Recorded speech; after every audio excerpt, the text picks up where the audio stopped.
요한복음 4장 16절에서 26절까지의 말씀 한 절씩 교독하시고 마지막 절은 함께 읽도록 하겠습니다. 16절입니다.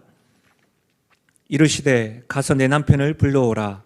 여자가 대답하여 이르되 나는 남편이 없나이다. 예수께서 이르시되 내가 남편이 없다 하는 말이 옳도다.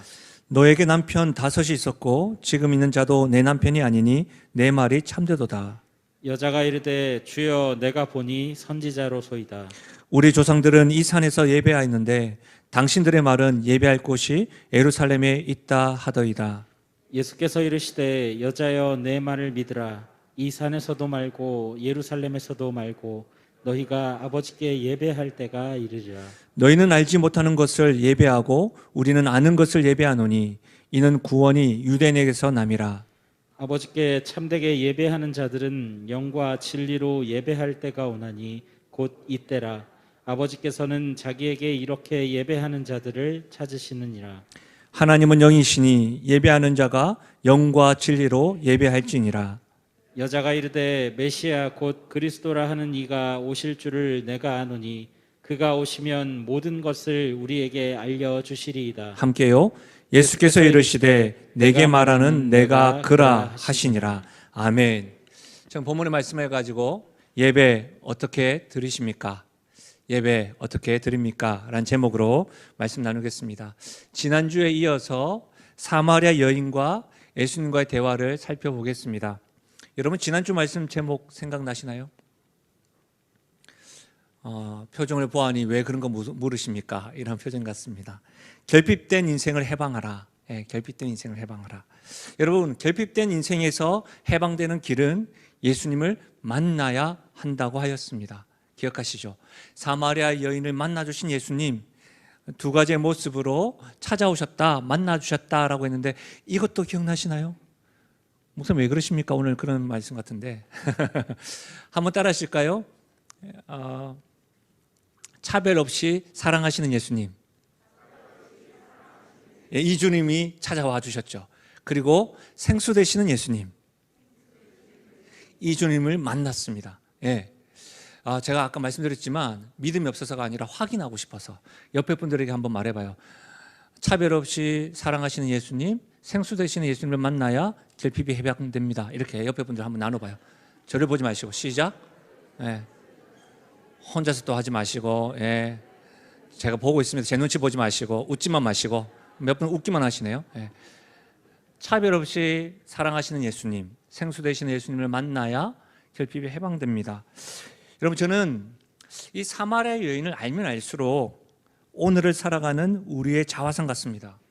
한 번도 채워진 적이 없어 헤매는 사람, 사랑으로 채워보려 했지만 목마름만 계속되고 오늘도 내일도 의미 없이 살아가는 걸음들, 힘을 내어서 결핍을 채워보려 하지만 밑빠진 독에 물 붓듯이 허무감만 가득하고 방법도 모른 채 살아가는 인생, 이 모습들 계속해서 우리와 참 같다, 우리의 모습이다 라고 하는 생각이 듭니다. 말씀에서 사마리아 여인은 자신의 결핍을 숨기지 않습니다. 예수님께서 내 남편을 데려오라 할 때에 내 남편이 없습니다 라고 말합니다. 이때에 예수님께서 그렇지 너에게는 남편이 5이 있었고 지금의 남편도 아니다 라고 말씀하십니다. 여인이 말한 적이 없습니다. 예수님의 전지하심, 예수님이 그의 형편을 다 아셨다는 겁니다. 여러분 그분에게는 숨길 수가 없습니다. 예수님에게는 숨길 수가 없습니다. 다시 말하면 주님 앞에 나올 때 포장된 모습이 아니라 있는 모습 그대로 나아가야 합니다.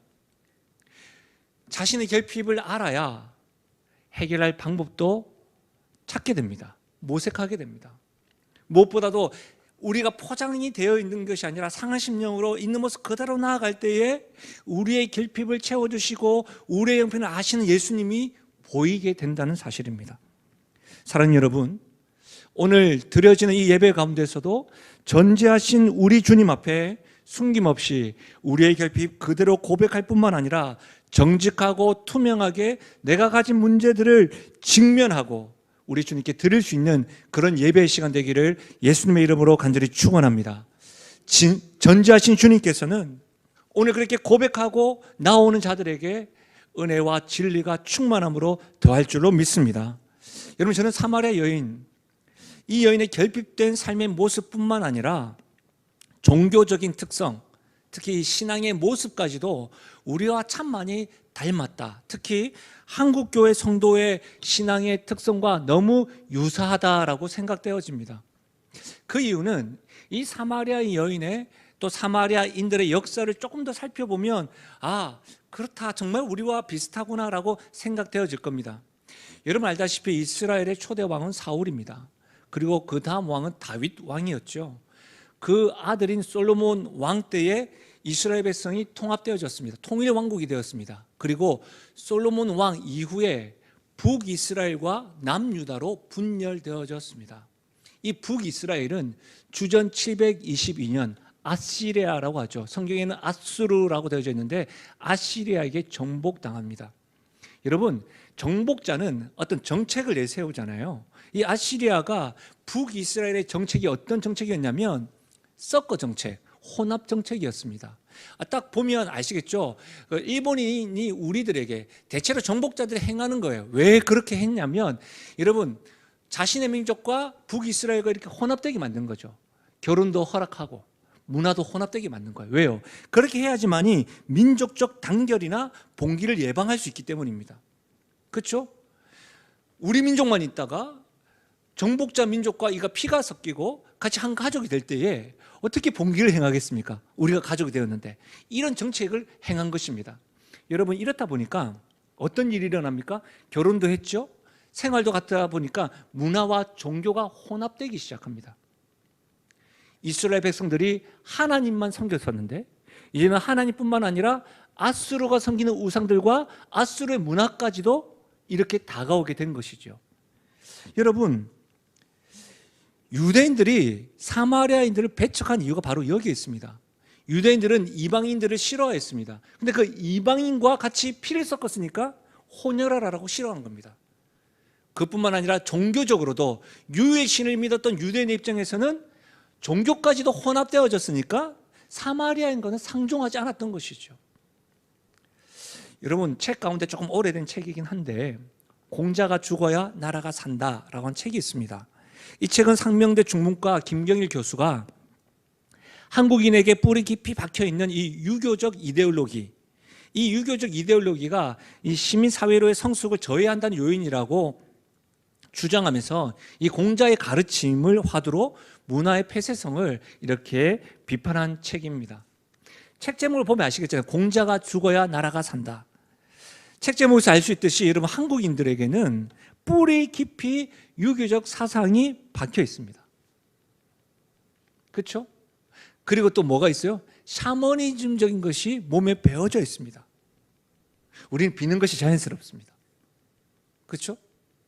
근데 이런 나라에 복음이 들어온 거예요. 이런 나라의 선교사님을 통해서 복음이 딱 들어온 거예요. 그러니까 그러다가 신앙을 가지게 되는데 어떤 거예요?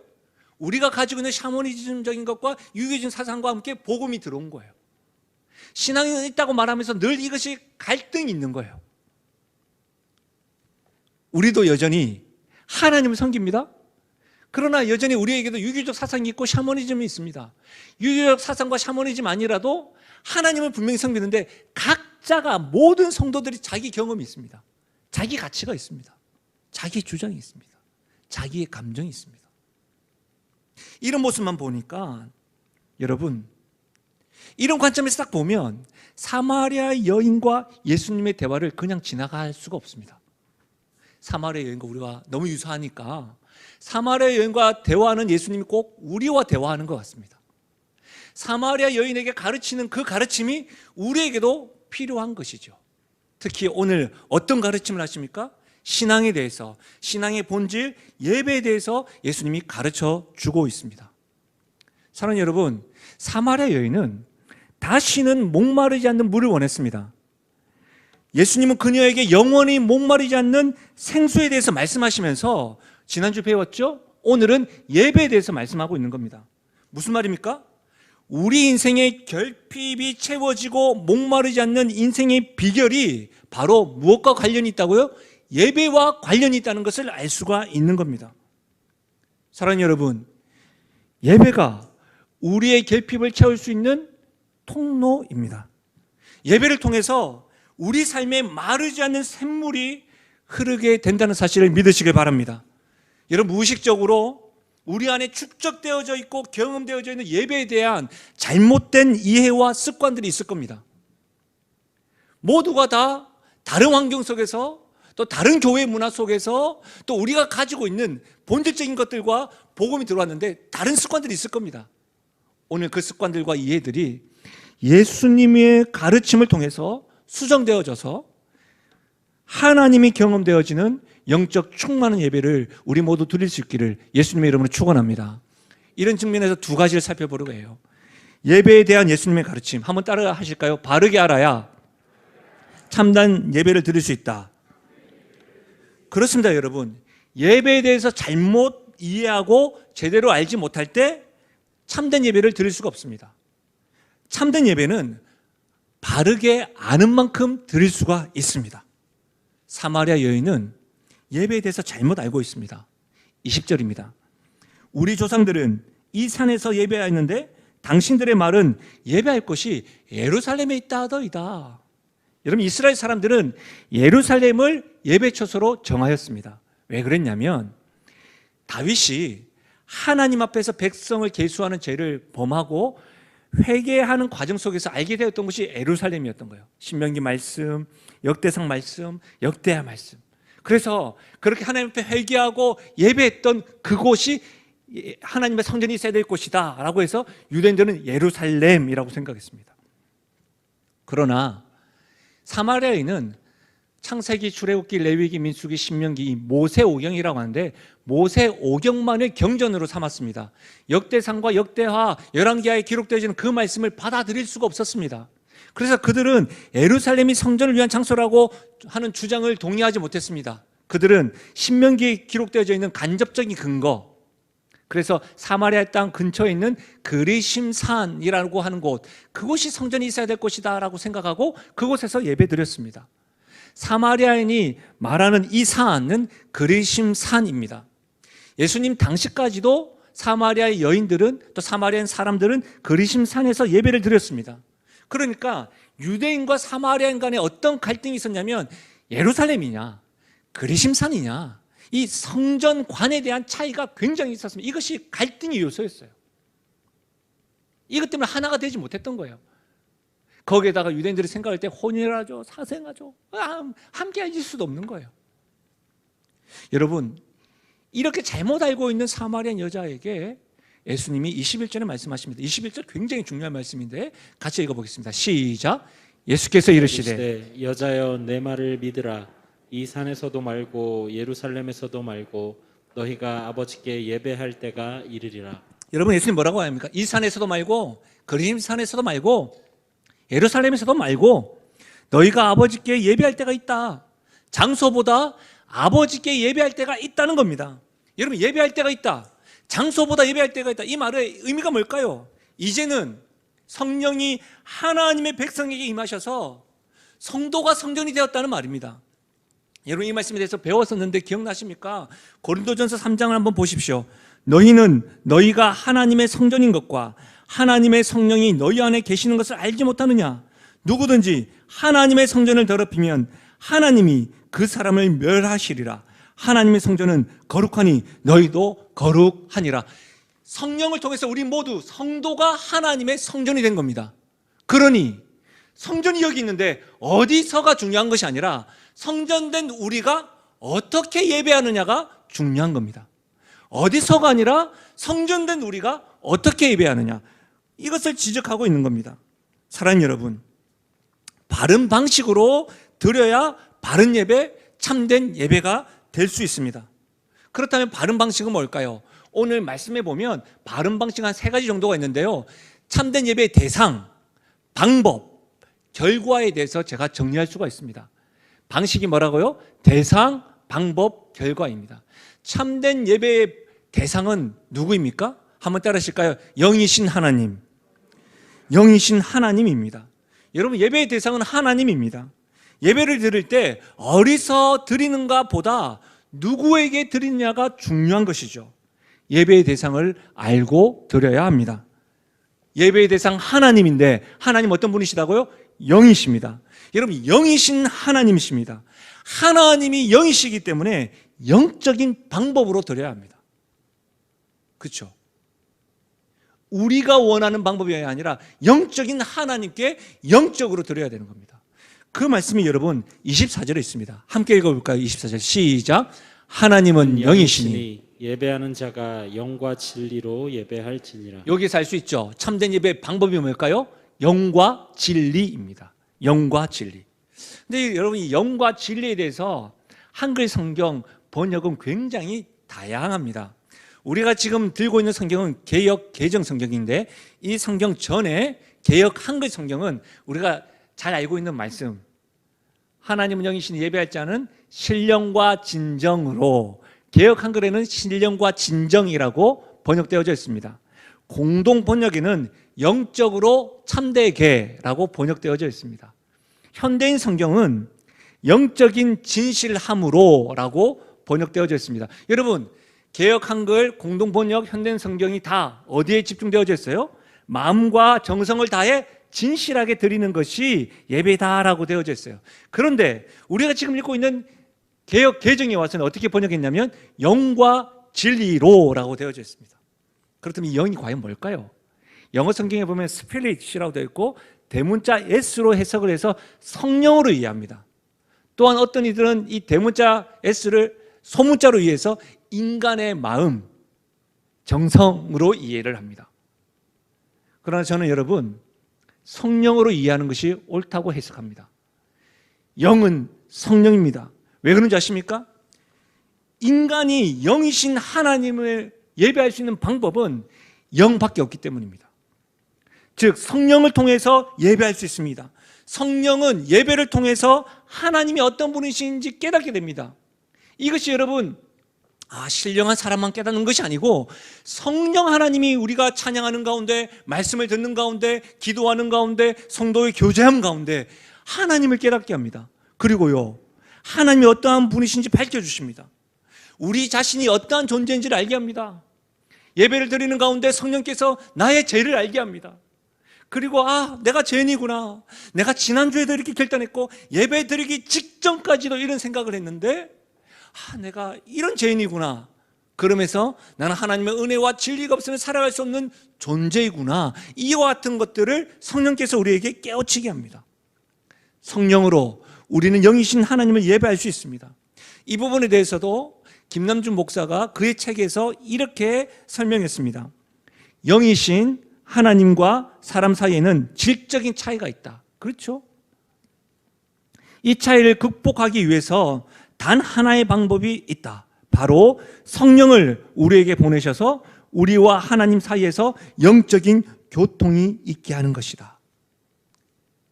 고린도전서 12장 3절 말씀에 보면 성령으로 말미암지 않고는 아버지를 주라 할 자가 없다고 했습니다. 그와 마찬가지로 성령을 우리에게 보내셔서 우리가 하나님과 영적인 교제를 할 수 있게 되었던 거예요. 예배를 통해서 말이죠. 사랑하는 여러분, 우리가 성령으로 예배할 때 하나님을 인격적으로 경험하게 됩니다. 그래서 우리는 예배를 드릴 때에 성령님의 도우심을 구해야 합니다. 여러분이 예배 드리기 직전, 토요일, 그리고 예배 드리기 직전에, 차에서 내리기 직전에, 또 교회에 와서도 여러분이 주보를 먼저 보거나 어떤 것을 먼저 보는 것이 아니라 뭐예요? 성령 하나님, 오늘도 하나님을 경험하고 깨닫게 해달라고 도움을 요청하는 겁니다. 성령께서 오늘 임하셔서 깨닫게 하셔서 하나님을 만날 수 있도록 바라고 소망하며 나아가야 하는 것입니다. 모든 성경은 하나님의 감동으로 되었습니다. 그렇기 때문에 하나님의 말씀이기 때문에 우리가 하나님의 말씀을 읽고 하나님의 말씀을 듣고 하나님의 말씀을 묵상하고 연구할 때에도, 이해할 때에도 우리는 성령 하나님께 말씀을 깨닫게 해달라고 기도하는 것이죠. 사랑하는 여러분, 성령 하나님은 영이십니다. 영 되신 하나님은 우리가 예배할 수가 있습니다. 어디서가 중요하지 않습니다. 성령을 통해서 어디서나 예배할 수가 있습니다. 매사에 성령 하나님에게 하나님의 뜻을 구할 수가 있습니다. 이것이 그리스도 예수 안에서 너희를 향하신 하나님의 뜻이니라. 항상 기뻐하고 쉬지 말고 기도하고 범사에 감사하는 것, 쉬지 말고 기도하는 것이 매사에 성령 하나님께 구하는 것이죠. 이것이 예배인 것입니다. 사랑하는 여러분, 우리는 매사에 하나님 뜻을 궁금해합니다. 그때 어떻게 해요? 성령 하나님께 도움을 구할 수가 있고 의지할 수가 있습니다. 매사에 우리의 마음이 요동칠 때가 있습니다. 그럴 때 내 마음에 자정하여 달라고 성령께 기도할 수가 있는 겁니다. 한번 따라 하실까요? 성령님 함께 해주십시오. 성령님 깨닫게 해주십시오. 마지막으로 성령님 의지합니다. 이와 같은 고백을 우리가 할 수가 있는 겁니다. 영과 진리로 할 때 영은 성령입니다. 그럼 진리는 뭘까요?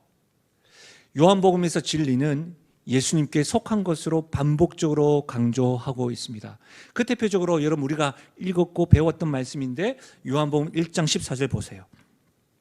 말씀이 육신이 되어 우리 가운데 거하심에 우리가 그의 영광을 보니 아버지의 독생자의 영광이요 은혜와 진리가 그분에게 충만하더라. 그리고 17절요.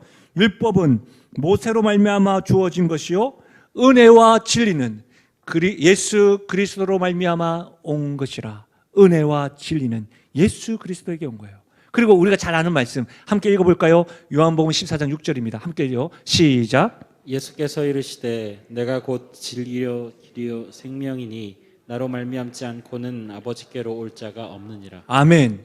내가 곧 길이요 진리다라고 이야기합니다. 예수님의 말씀이 진리입니다. 예수님 자체가 진리입니다. 그러면 정리하면 어떻게 돼요? 성령과 함께 진리로 영이신 하나님께 예배할 수가 있습니다. 성령과 함께 예수님 안에서 드려지는 예배가 영과 진리로 예배하는 겁니다. 성령과 함께 예수님 안에서 드리는 예배. 근데 여러분 24절 가만히 보시면 하나님은 영이시니 신령과 영과 진리로 예배할지니라 할 때 예배할지니라라고 하는 원어가 데이프로키네인이라고 하는 말인데 이 말씀은 어떻게 번역이 가능하냐면 반드시 예배해야 한다입니다. 원어로 제가 이렇게 의역을 하자면 이렇게 할 수가 있습니다. 예배하는 자는 영이신 하나님께 성령과 예수님 안에서 반드시 예배해야 합니다. 이렇게 말씀하고 있는 겁니다.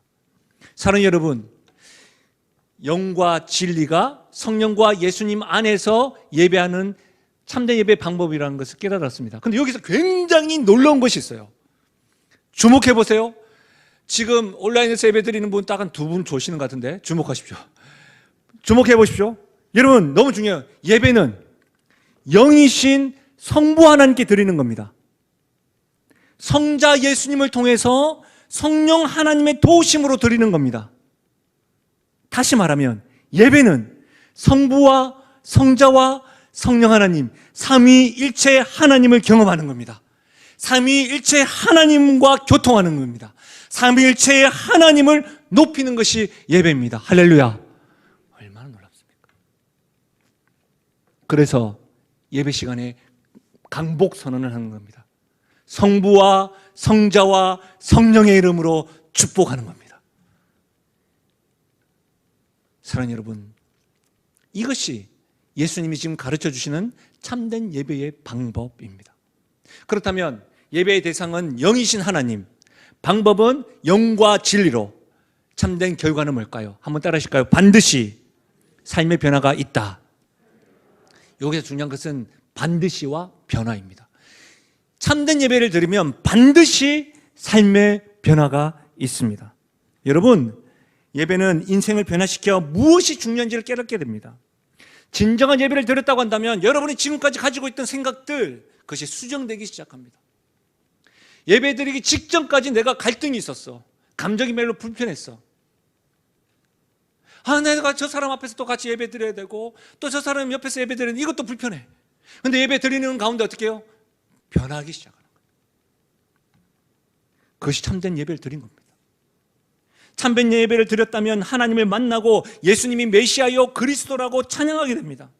일상생활 속에서 영이신 하나님을 여러분 호흡하는 것처럼 느낍니다. 여러분 호흡 굉장히 자연스럽잖아요.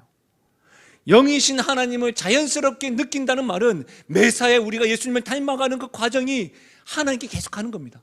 우리가 가지고 있는 유교적인 것들, 관습들이 계속해서 수정되어진다는 거예요. 변화되어져 간다는 말입니다.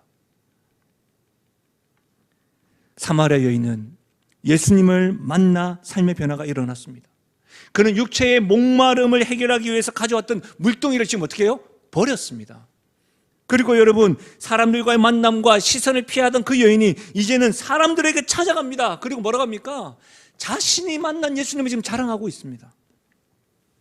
예수님을 만난 성도는 반드시 삶의 변화가 일어납니다.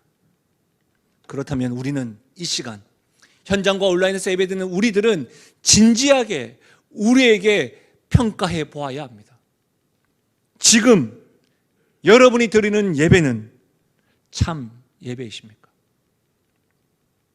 지금 여러분은 바른 방식으로 영과 진리로 예배 드리고 있으십니까? 올해 드리고 있는 예배와 작년보다 어떻게 올해 드린 예배는 달라지셨습니까? 아니요. 지난주 예배보다 오늘 예배는 얼마나 달라지셨습니까? 여러분의 예배는 매주마다 매일마다 우리 하나님을 더욱더 알아가고 있으십니까? 아니면 습관적으로 의례적으로 예배를 드리고 있습니까? 늘 주일만 되면 예배 드렸고 내가 예배 드리지 않고 어떤 일들을 하면 찜찜해, 그렇게 예배 드리고 있으십니까? 성령과 예수님 없는 예배를 혹 드리고 있지는 않으십니까? 나 자신이 드러나고 나가 아니라 또 다른 것들이 주인공이 되어서 예배 드리고 있지는 않으십니까? 사랑하는 여러분, 여러분의 지금 가치관이 변하고 생각이 변하고 감정이 변하고 예배를 드리면서 이와 같은 삶의 변화가 일어나십니까? 하나님은 영이십니다. 주일에 교회에서 예배 드리는 것 한 번 드린 것으로 만족하면서 6일은 마음대로 사시고 그렇게 살지 말고 영이신 하나님께 오늘부터 언제 어디서든 참된 예배자가 또 바른 예배를 드리는 우리 모두가 될 수 있기를 바랍니다. 온라인 예배를 드리는 분들에게도 간곡히 부탁드립니다. 영이신 하나님께 드리는 그 예배가 영과 진리로 성령과 예수님 안에서 예배 드릴 뿐만 아니라 바른 자세와 태도로 드릴 수 있는 예배자, 우리 모두가 되기를 예수님의 이름으로 축원합니다. 두 번째로, 그렇다면 예배에 대한 예수님의 가르침 두 번째는 뭘까요? 한번 따라 하실까요? 하나님은 참된 예배를 열망하신다. 그렇습니다. 하나님은 참된 예배를 열망하십니다. 여러분, 23절입니다. 아버지께 참되게 예배하는 자들은 영과 진리로 예배할 때가 오나니 곧 이때라. 아버지께서는 자기에게 이렇게 예배하는 자를 찾으시느니라. 하나님이 참된 예배를 열망하고 참된 예배자를 찾으십니다. 그렇다는 말은 여러분, 거짓 예배가 있고 거짓 예배자가 있다는 것이 전제가 됩니다. 그렇죠? 그렇다면 우리에게도 물어봐야 되겠죠. 내가 지금 드린 예배는 거짓 예배인가? 나는 거짓된 예배자는 아닌가? 여러분, 예수님의 말씀입니다. 마태복음 15장입니다. 이 백성이 입술로는 나를 공경하되 마음은 내게서 멀도다. 사람의 계명으로 교훈을 삼아 가르치니 나를 헛되이 경배하는도다 하였느니라 하시고, 입술로는 하나님을 찬양할 수가 있습니다. 그러나 마음이 하나님께 있지 않다면 우리의 예배가 헛되다라고 예수님이 지적하고 있는 거예요. 사랑하는 여러분, 여러분의 지금 마음이 온전히 성령과 예수님 안에서 하나님에게만 집중하고 있으십니까? 여러분의 생각과 마음이 이생의 자랑과 다른 것들의 염려로 가득 차 있지 않으십니까? 이렇게 생각해 보면 예수님이 천국 백성 하나님 나라에 대해서 설교하셨던 씨 뿌리는 비유가 떠오릅니다. 하나님의 말씀을 다 봤습니다. 길가와 가시밭과 여러분 좋은 밭 다 봤는데 어떤 밭에는 열매가 맺지 못합니까? 세상의 염려가 가득한 거. 말씀은 받긴 봤는데 내 마음이 그 말씀에 집중하지 않을 때 열매를 맺지 못하는 거예요. 마찬가지예요, 여러분. 지금 드리는 우리의 예배 하나님 어떻게 생각하실까요? 여러분, 이사야 1장입니다. 엄중한 하나님의 음성을 들으십시오. 너희가 내 앞에 보이러 오니 이것을 누가 너희에게 요구하였느냐? 내 마당만 밟을 뿐이니라. 헛된 재물을 다시 가져오지 말라. 분향은 내가 가증히 여기는 바요, 월삭과 안식일과 대회로 모이는 것도 그러니 성회와 아울러 악을 행하는 것을 내가 견디지 못하겠노라. 사랑하는 여러분, 거짓된 예배, 거짓된 마음, 존재하신 우리 하나님께서, 영이신 하나님께서 모를 리가 없습니다. 우리는 예배를 드렸다라고 만족할 수 있을지 모르지만 그 예배는 하나님이 받지 않으십니다. 참된 예배는 성령께서 우리 하나님을 만나게 하십니다. 거짓되고 다른 생각을 가지고 있다고 한다면 예배를 통해서 하나님을 만날 수가 없습니다. 만약 하나님의 만남이 없는 예배라고 한다면 그 예배가 수년간 진행된다 할지라도, 그 예배를 위해서 물질을 엄청나게 투자하고 정성을 다한다 할지라도 종교적인 형식만 갖는 예배일 뿐인 것입니다. 그렇다면 우리에게 이런 질문이 가지게 됩니다. 목사님, 그럼 하나님을 만난다고 하는 것이 영적인 일인데 어떻게 할 수가 있습니까? 여러분, 제가 드리는 이 질문에 여러분이 스스로 한번 대답해 보십시오. 여러분은 지금 예배를 드리는 중에 하나님이 느껴지십니까? 성령 하나님을 통해서 하나님이 영이신 분이시지, 하나님은 예배 받으시는 것을 열망하시지, 이것을 깨닫게 되십니까? 성도의 삶에 대해서 성도가 예배하는 자구나, 그런 깨달음이 있으십니까? 예배를 통해서 내가 이렇게 마음을 잡지 못하고 예배드리지 못한 가운데서도 나를 위해서 예수님의 십자가의 그 사랑으로 인해서 다시금 내가 용기를 가져서 예배드릴 수 있는 거구나, 이런 깨달음이 있으십니까? 여러분 스스로 나는 엮이는 가정에서 태어났고 또 가정에 어려움이 있고 피해를 많이 봤어, 내가 말하면 모두가 다 인정을 할 거야, 나는 피해자야, 나는 피폐한 인생이야 라고 말하는 그 영혼에게, 그 힘겨운 영혼에게 예수님께서 생명도 아끼지 아니하시고 피 흘리신 그 십자가의 사랑이 나에게 느껴져서 내가 참으로 소중한 존재구나, 이런 깨달음이 있으십니까?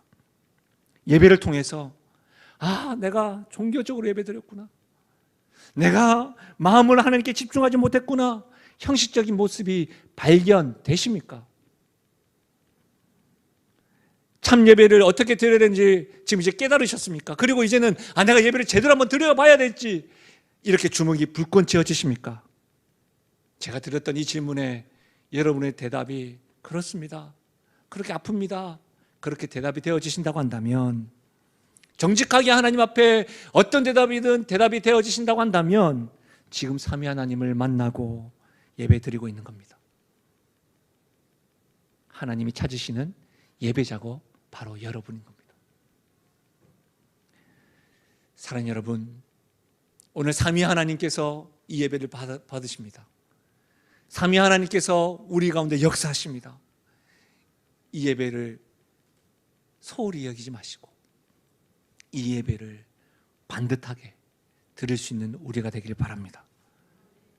하나님은요, 모든 예배자를 찾는 것이 아닙니다. 오늘 24절에 이렇게 예배하는 자를 찾으십니다. 모든 예배자가 아닙니다. 온 땅을 두루 다니시면서 지금도 영과 진리로 예배하는 자를 찾고 계십니다. 이렇게 영과 진리로 예배하는 자가 우리 영신교회요, 온라인에서 예배드리는 우리 영신 가족들이요, 우리 모두가 되기를 예수님의 이름으로 축원합니다. 말씀에 마무리하겠습니다. 예배의 감격에 빠져라 라고 하는 책을 제가 보니까 견디고 있습니까? 라고 하는 아티클이 있더라고요. 이 글을 제가 여러분과 좀 나누려고 합니다. 한번 들어보십시오. 요즘은 예배가 성도들에게 인내를 필요로 하는 종교적인 의무라고 이해되는 경향이 있다. 사람들이 예배를 견디는 방법도 가지가지인데 그중 예배 견디기의 극치는 설교 견디기이다. 제가 이 글을 읽으면서 회개하였습니다. 우리 성도들이 저의 설교를 얼마나 견디실까 참 고민이 되고, 설교하는 것 자체가 참 많이 어렵게 다가오더라고요. 그러면서 읽었어요, 계속. 그리고 그 형태도 천태망상입니다. 멀거니 강단을 응시하는 딴 생각파, 주보에 밀줄 긋고 교정까지 보는 읽기파, 졸면서 예배드리는 수면파, 수시로 시계, 요즘엔 휴대폰이겠죠? 휴대폰을 들여다보는 시간 절약파, 옆 사람과 글로 대화하는 쪽지파, 요즘에는 카톡파 이런 것도 있겠죠? 예배 후 있는 회의 준비파, 뭐 봉사만 생각하고 있는 거죠 지금. 성경 읽기로 시간 때우는 실속파, 설교 안 들어오니까 자기만 앉았으니까 성경이나 읽자 이런 파 있습니다. 몇 분 있는 것 같기도 하고. 이런 식의 예배 태도는 단지 예배를 견디는 것이다. 이것들은 바로 성령이 함께 하시지 않는 예배의 모습들이다. 만약 우리가 드리는 이 매주 예배가 이런 모습과 똑같지는 않더라도 견디는 예배, 참석하는 것으로 만족하는 예배, 깨달음과 헌신 없이 시간 죽이고 있는 예배, 드리고는 있으나 아무 변화도 하지 않는 예배, 예배를 통해서 하나님을 만난 경험이 없는 예배라고 한다면 송구스럽지만 하나님이 열망하는 예배가 아닙니다. 하나님이 찾으시는 예배자도 아닙니다. 우리가 앉아있고 예배는 드린다 했지만 종교적인 행위일 뿐입니다. 그러니 사랑하는 여러분, 우리 이제 하나님이 열망하시는 예배를 드리십시다. 우리 이제 영과 진리로 예배합시다. 이제 우리 영이신 하나님께 언제나 어디서나 참된 예배자로 살아가십시다. 예배를 통해서 하나님과 예수님과 성령님을 만나는 그 은혜, 그것을 통해서 세상이 알 수 없는 평안함을 경험하십시다. 특히 이번 여름 냉수 사역을 통해서 만나리, 우리 영유아 유치부, 청소년, 청년부에 이르기까지 여러분, 다른 거 어떤 것보다 우리 다음 세대가 우리 하나님, 삼일체 하나님을 만나는 냉수 사역 되게 해달라고. 뿐만 아니라 이들을 위해서 봉사하고 헌신하고 기도해주는 모든 성도들이 이번 여름에 뜨거운 하나님을 만남으로 어떤 무더위도 이겨낼 수 있는 사랑하는 우리 영신 가족이요 성도요 가족 되기를 예수님의 이름으로 축원합니다. 특히 어려움 중에 있는 여러분, 예배를 통해서 하나님을 경험함으로 하나님 여러분을 안수하고 만지는 것도 경험할 수 있기를 바랍니다. 우리 시간에 말씀을 생각하면서 우리 이 찬양으로 주님께 올려드려요. 하나님 앞에 여러분이 진실되게 이렇게 고백하면 좋겠습니다. 나는 하나님을 예배하는 예배자입니다. 이렇게 찬양하며 나가겠습니다. 나는 하나님을 예배하는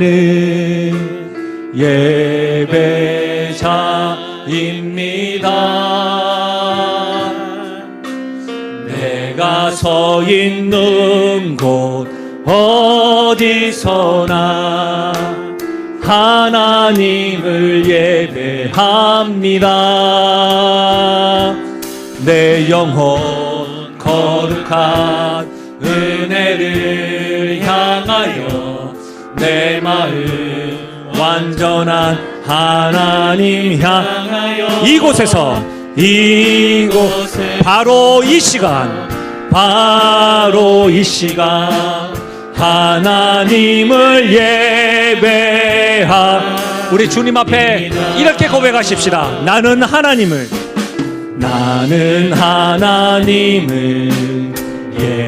예배하는 예배자입니다. 내가 서 있는 곳 어디서나 우리 영이신 하나님을 예배합니다. 하나님을 예배합니다. 내 영혼 거룩한 은혜를 향하여 내 마음 완전한 하나님 향하여 이곳에서 바로 이 시간 하나님을 예배 우리 내 영혼에게 선포하실까요? 내 영혼 거룩한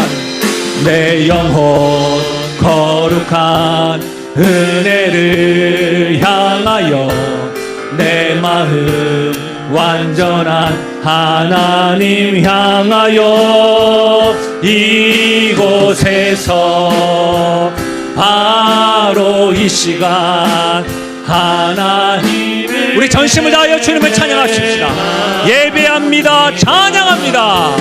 예배합니다.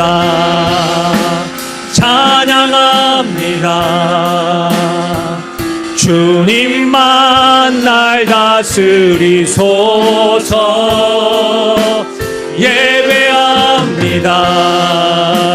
찬양합니다. 주님 홀로 우리 최고의 목소리로 삼위일체 하나님께 예배합니다. 예배합니다. 찬양합니다. 주님만 날 다스리소서.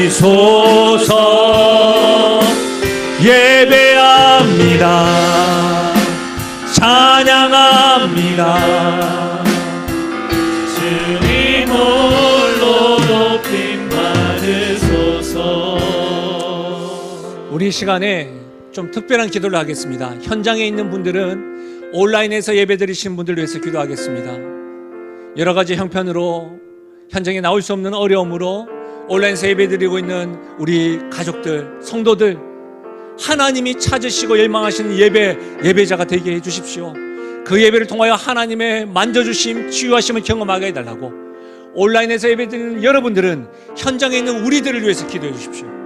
두 번째로 여러분에게 드렸던 기도 카드 기억나시죠?